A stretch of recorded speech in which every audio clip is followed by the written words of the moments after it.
What if I told you there are towns in South Dakota that have been completely bypassed by the interstate system? Not by accident, but basically by choice. These places didn't just get left behind, they stayed behind. And when you cut a town off from everything modern and convenient, something strange happens to the people who choose to stick around. They build their own rules, their own rhythms, their own version of normal. And trust me, their version of normal is nothing like yours. We're about to walk into 10 of them.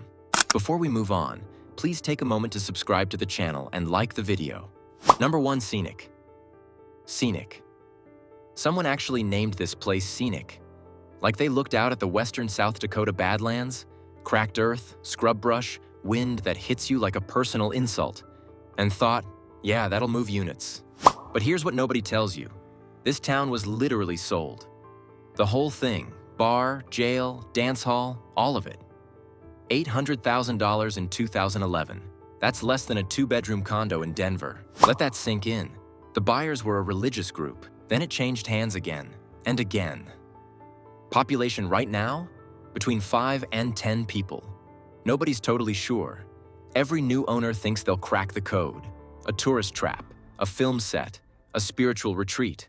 The Badlands just laughs at all of them. Number 2, Interior. Interior, South Dakota is literally right next to Badlands National Park, like right there. You'd think that means something. Tourists pouring in, a cute little diner, maybe a gift shop doing decent numbers. Nope, 67 people. That's it, and most park visitors drive straight past without even slowing down. Interior is what happens when proximity means absolutely nothing. There's a bar. There's a motel that hasn't been updated since Reagan was doing press conferences. And all around you is this insane alien terrain. Spires, painted hills, eroded rock formations that look like another planet. The locals wake up, look at all that, and just go make coffee. But here's what nobody tells you. Researchers who study this stuff say communities living next to extreme landscapes tend to get deeply self-sufficient in a way that feels almost fortress-like. Not cold, just completely unbothered by what the outside world thinks. Interior fits that perfectly. These people didn't get stuck here. They chose the edge of the map on purpose. And honestly, that's either the most free thing a person can do or a massive cry for help. Number 3, Oukoton. Oukoton has an I-90 exit. That's genuinely the headline. You're doing 80, you see the sign, and for like half a second you think, maybe. And then you don't stop. Nobody does. 20 to 30 people live there. It used to be a real stop. Gas, food, the basics. Then the interstate made stopping optional, and optional means nobody stops.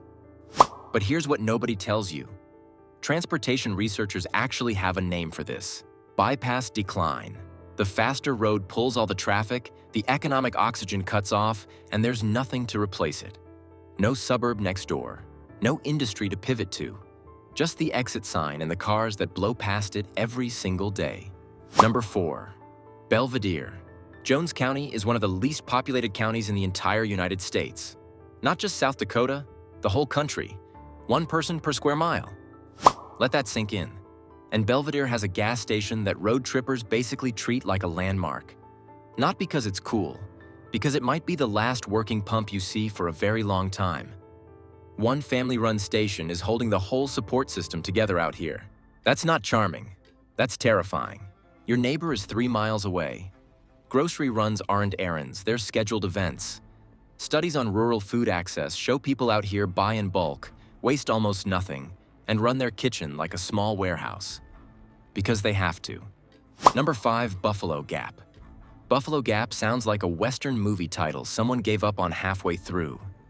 It sits in Fall River County near the southern Black Hills, and the whole place feels frozen. Not in a cute, preserved way, but in a nobody bothered to update anything way. And here's the thing. This town used to matter. Buffalo herds moved through this exact gap in the hills. Then cattle drives followed. There was real money and motion here once. But here's what nobody tells you. The southern Black Hills are genuinely stunning. Grasslands, dramatic terrain, the whole thing. And Buffalo Gap still got left behind anyway. Turns out scenery alone doesn't keep a town alive. Not even close. Number 6, Wasta. Wasta. That's not a typo. That's the actual name, and it hits exactly like you'd expect. Like your GPS is judging you for even asking. But here's what nobody tells you. The Cheyenne River Valley around Wasta is genuinely stunning. Like, pull over and just stare stunning. Wide open sky, dramatic river breaks, the kind of view that makes you feel tiny in the best way possible. And then the wind hits you. The wind in Wasta is not a weather event. It's a full-time resident. The Cheyenne River breaks create a tunnel effect that takes already brutal Great Plains wind and cranks it up. It doesn't stop. Ever. Buildings wear down. Fences don't last. People's patience gets sandblasted away one gust at a time. Number 7, Ulrichs. Ulrichs is way down in the southwestern corner of South Dakota, practically in Nebraska. And the locals there can tell you exactly how far it is to the nearest hospital, the nearest grocery store, the nearest anything. Not because they Googled it, but because they've made those drives so many times the numbers are just burned in. The nearest full grocery store is roughly 45 miles away. You don't forget the butter. Forgetting the butter is a 90-minute round-trip mistake you make exactly once. So everybody runs a little informal system. Someone's making the drive Tuesday. Word gets out, lists get made. Sociologists actually call this informal resource pooling. Out here, it's just called survival. Number 8, Mission Ridge. Sully County has fewer than 2 people per square mile. Mission Ridge sits right in the middle of that emptiness, and it runs on a completely different set of rules than anything you grew up with. And I mean rules, not laws. Nobody's writing these down. But everybody knows them. You don't touch someone's equipment. You fix your fence if it borders a neighbor's land. You wave at every single car because every car is probably someone you know. You help when asked, no questions, because someday that's going to be you needing the help. Anthropologists who study frontier communities say this is what happens when formal institutions are just too far away. The community builds its own system, and in Mission Ridge, that system is still running, just not by anyone with a badge. Number 9, Pringle. Pringle is in Custer County, right in the southern Black Hills, and it has this painful quality where it can almost see the tourist money but never quite touch it. Custer State Park is right there. The Mickelson Trail runs through the region. There are ponderosa pines and granite everywhere you look. About 100 people live here, and the infrastructure looks nothing like the surroundings. Here's what nobody tells you. Tourism researchers call it clustering. Visitor spending piles up in the big anchor spots like Custer and Hill City, and the smaller towns nearby get absolutely none of it. The scenery trickles down, the dollars don't. Pringle should have been discovered by now. It just keeps waiting. Number 10, Owanka. Owanka, 20 to 30 people east of Rapid City and 0 amenities. No gas station, no store. Nothing that would show up on a Yelp search because there is no Yelp search. Just houses, land, and a whole lot of sky. And here's the thing.